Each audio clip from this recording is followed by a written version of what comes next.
Watched by more people than any other news source, this is 4 News. Good evening, everyone. Parents and police are keeping an extra close watch tonight.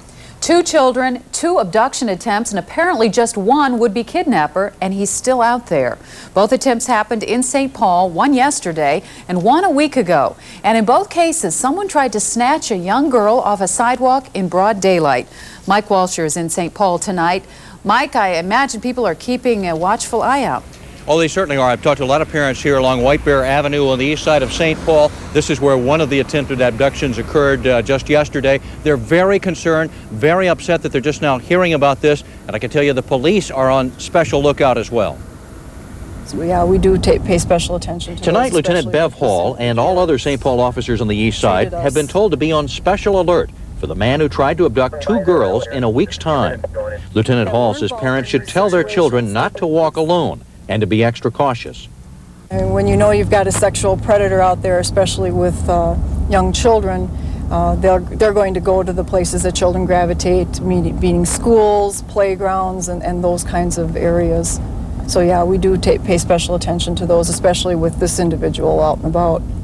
The most recent incident occurred along White Bear Avenue yesterday afternoon. That 11-year-old girl was walking home from school when she says a car pulled alongside, the door was open, the driver started talking to her and motioning for her to get in.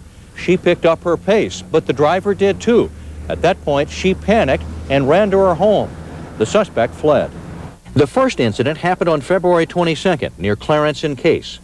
Police say the suspect physically grabbed a 7-year-old girl. She too was walking home from school. He forced her into his car and drove about a block westbound here on Case. At that point, the girl kicked him in the leg, jumped in the back seat, and then got out the back door. The father of the girl involved in yesterday's attempted abduction says he's glad he taught her never to get in a stranger's car. You want your kids to come home and have dinner with you and not laying in some ditch somewhere, dead. Police say the suspect has used 2 different cars. First, on February 22nd, he drove a small red car with an A and a 5 and the license plate. In the second incident along White Bear here yesterday, he drove a dark blue Ford Escort. The young girl was not able to get any license number or license letter off of the license plate on his vehicle. Parents, again, are very upset. Police are too. They want to catch this individual before he succeeds in one of these kidnappings. Back to you. Thank you, Mike. And now here's the best description police can give us of the suspect in this case. An Asian male, short, wearing a blue jacket, gray jeans with holes, and tennis shoes with green and red strings. One of the most unusual criminal cases in America, which happens to be going on right here in Minnesota, came to a sudden end today. A Hennepin County judge threw out the indictment against congressional candidate Tad Jude, who was charged with intentionally lying in a campaign ad. The ad claimed Jude's opponent blocked a crime bill that would have kept a serial rapist in jail. In fact, even if it passed, the bill would have no effect on that case at all. The judge says there's evidence Jude did know the ad was false, but he ruled Minnesota's law against false campaign advertising is in fact unconstitutional. She is loved and hated with equal intensity, and tonight she was in town for a visit. Hillary Rodham Clinton was here to help local Democrats raise some money and help her own image at the same time. Here's reporter Esme Murphy. Will get much of an Tonight, audience, Hillary Clinton was the star at a packed youth rally. Young people, as well as every other American, will say yes to hope, yes to the future, and yes to doing our part to meet our challenges. Earlier, she met with school children near Duluth. This is the image the White House wants the nation to see, a traditional First Lady concerned with family issues. But this Minnesota trip comes after some embarrassing revelations about the First Lady. Among them, evidence has surfaced that she was more deeply involved in Whitewater and the firing of the White House travel staff than she originally admitted. But Minnesotans did not get to hear from the First Lady on those issues. Access to Mrs. Clinton was tightly restricted, with no press questions allowed. Will the First Lady hurt or help the president's re-election bid? Some say she won't matter. What I really think is, man, the final analysis, people vote on the president. He's the person who's going to make decisions. You certainly couldn't find any critics of Mrs. Clinton at tonight's Hubert Humphrey Day dinner. Thank you. Thank you all so much. The First Lady is predicting a sweeping Democratic win. This truly is a turning point in American history. That we are faced with some very stark choices. And finally, she About may who be we are as a controversial, but people, she delivers. This $100 a plate event raised looking forward to a great $250,000 for victory in the state November here in and Minnesota. national Democratic parties. Esme Murphy, 4 News. Just a few weeks ago, it was Newt Gingrich in town raising money for Minnesota Republicans. And times like this make us curious. Who has the big bucks to contribute in these big buck fundraisers? Alan Cox has the inside scoop in our computer center. Only about 1 family in 10 in this country gives money to any political campaigns. But still, the politicians are able to spend record amounts trying to get elected. They do it because they know to go where the money is. We checked federal records for last year, and on this map in green are the zip codes in Minnesota that gave the most to federal politicians. The leader by far is 55391, the Wayzata-Minnetonka zip code. Judging by last name, the largest Minnesota givers are in the Dayton family. Most of the families on this list split their money between Democrats and Republicans. And why do they give? Well, most of them have a business that's regulated by Washington. In the computer center, Alan Cox, 4 News at 10. Looking ahead to tomorrow's news, the South Carolina primary could shake out some big names out of the presidential race. Conventional wisdom is Lamar Alexander of Tennessee has to do well in his own backyard to stay in contention. Bob Dole seems to think he's in good shape. He's moved on to New England. And Pat Buchanan was at the Citadel championing the school's right to remain all-male and conceding that he may not be a winner tomorrow. Minnesota's caucuses are next Tuesday, and then the primaries start coming thick and fast. Meanwhile, the man who is already in the White House declared a national emergency late today, but the only part of the nation affected is the coast of Florida. You see, tomorrow, Cuban exiles plan to launch a flotilla of private boats and planes for an ocean memorial to the 4 people shot down last weekend by Cuban fighter planes. President Clinton is calling out the Coast Guard to make sure none of those boats crosses into Cuban waters. A couple of court cases people around the world have been watching. Remember the Menendez brothers who killed their parents but said that years of abuse drove them to it? Today, the jury started deliberating in the second Menendez trial. And in Michigan, Dr. Jack Kevorkian took the stand in his own defense and passionately explained why he can't abide by the laws on mercy killing. Where whether they live or die becomes irrelevant. You put this case with that case, you put the series together, and you sort of distill a feeling. It can't be scientific. And that's why every case is unique. That's why this can't be legislated. No law can do this. In Britain, Princess Diana slammed on the brakes of that royal divorce we told you about yesterday. Her lawyer threatened to halt negotiations altogether. He says the palace is trying to weasel out of promises that Prince Charles made to Diana that she could keep her title and her home and her office. Tonight, the Queen appealed to Charles and Diana to keep their settlement terms private, if you would please. Lots of luck. And lots of luck getting some of those ice houses off the water here in southern Minnesota. The deadline was yesterday, but DNR conservation officers are finding debris and abandoned fish houses scattered all over lakes like White Bear. That thawing and refreezing got some stuck fast, so their owners will be fined $100 to $200. And if you wonder how they track down the owners, well, your name must be on the outside of the fish house, and the DNR maps the fish house locations. So don't you be thinking you can just walk away from that stuff. We always look around for some good news to balance out our broadcast, and today we found it in a welcome home party in the town of Browerville, Minnesota.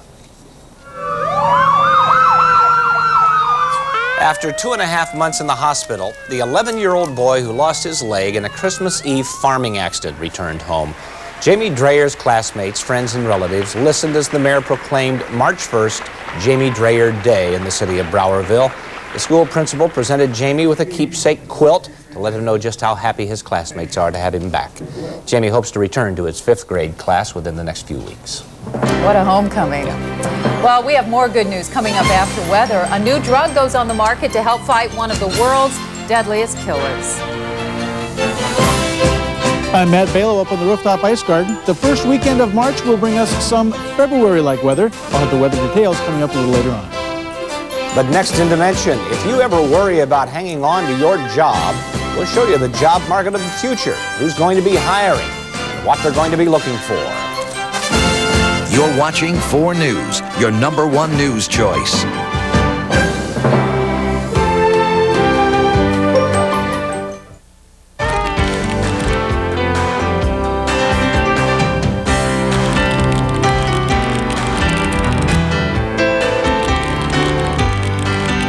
The 96 Lumina from Chevrolet, with standard features like air, automatic, and dual airbags, plus a price that beats Taurus by over $2,000. It's clear that Lumina is an extremely good value, especially if the Taurus isn't exactly your type. Now get 4.8% financing on Lumina at your Heartland Chevrolet Geo dealers. No shows on cable, huh? You gotta be kidding. Kidding? No kidder, kiddo. I know your kind. Your fancy duds and your snazzy shoes, huh? You know what I see? An innocent little boy who'd love to watch Big Ben Cartwright and his kin on the Family Channel. A boy who'd think it's the Cat's Meow devastation devoted to lasers and spacers and spaceships. That little boy wants the sci-fi channel. Dial cable TV and we'll cut you a deal. Installation is just $9.95. You little whippersnapper, you. Sven and Ole here from the Minnesota State Value Plan from US West. The darn nicest local long-distance rates around. Say I'm in Marshall and Sven is in Winona. Only 9 cents a minute. Evenings, nights, and weekends. 9 cents. Or say I'm in Fergus Falls and Sven is in Bemidji. Or Moorhead, or Brainerd, or Battle Lake, or Crookston. 9 cents. You betcha. Just call and sign up. It's easy. Right, Sven? 9 cents. Call 1-800-4ANSWERS from US West. Maybe it was fate, or our sweet children, or that truck that almost hit me came this close. But for some reason, I pulled off, and there was a KFC. And they have this whole new menu. For you. I was surprised. New Colonel's Crispy Strips and chunky chicken pot pie, made fresh all day. You got all this at KFC? If you haven't been to KFC lately, you don't know what you're missing. I may never have to cook again. Now get a Colonel's Crispy Strips or chunky chicken pot pie combo meal, just $3.99.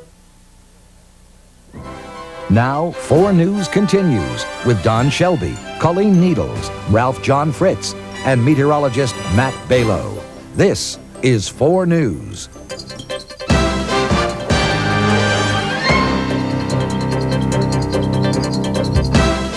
Are any of you out there worried about keeping your jobs? Really? Cutbacks at 3M, mass layoffs at AT&T, and at every level in just about every industry. Hanging on to a job is getting a bit dicey. In tonight's Dimension, Alan Cox looks at where this may all shake out with the jobs of the future. Good heavens, what have you done now? I don't know. Back in the 50s, this monstrous-looking computer was the vision of the future workplace. But what's the future look like now? The future is computers. And I think everybody is seeing it more and more that it's not just work-related. Jane Brown is commissioner of the Department of Economic Security. It's her job to find out what and where the jobs of the future will be. So what's the job of the future? If people are looking for one exact thing that I could predict for them, that's not going to work. Instead of one job, Brown recommends job seekers work on many skills. Ability to communicate, both in writing and orally, ability to work in teams, just ability to learn and move within a career. To that end, Brown's department has created job force centers, which combine job service, training, and rehab programs. They call it the wave of the future for job seekers. Will it really be one-stop shopping? It sure should. Along with the traditional job search techniques, like looking at books, job seekers can watch a video on the tough new labor market. This factory was once the site of booming, bustling industry. When you get down to this summary area where we described it, all the duties and the skill words that we want to include. The Workforce Center also offers this new SkillsNet program, which scans job seekers' resumes into a single database. But the important thing, it has this skills matching ability, which saves a lot of man hours in searching. The alternative under the old system was I might bring up 200 names, and then I'd have to look through every one of those applications and every skill that they had to be able to determine who was qualified. Staffer Brian Lambie says there's about 30,000 resumes in the SkillsNet. Only problem is, so far, few employers have listed jobs there. Do you have any data entry skills? Many more employers and job seekers rely on the state's basic jobs listing. This computer covers thousands of job openings. Job seekers can look at the listings on screen, on paper, or even from home. If you have access to the internet, you can call up the Department of Economic Security's homepage and look at some of the 12,000 job listings there. The address for the department's homepage is http://mn.jobsearch.org. Many of the jobs listed here are in the service sector. It's not fast food, that's healthcare, computer, financial services. That's where the fastest growing jobs are. The department has put together a list of the top 100 occupations. Tied for number 5 on the list, home health care aides, with a salary paying $7.18 an hour, and preschool and kindergarten teachers at $18.10 an hour. Number 4 on the jobs list, human service workers, earning $10.62 an hour. Number 3, computer engineers, average wage $17.04 an hour. Number 2, computer systems analysts at $22.92 an hour. And the number 1 job in the top 100 jobs list, home health aides, earning $7.45 an hour. Finding qualified people to fill those jobs of the future may take some effort. Commissioner Brown says young people aren't getting the guidance or training they need. Career counseling, career training needs to start, I think, in kindergarten. Has everybody got a little piece of wire? How about this? And with enough guidance, maybe kids of today will be ready for the jobs of the future, whatever those jobs may be.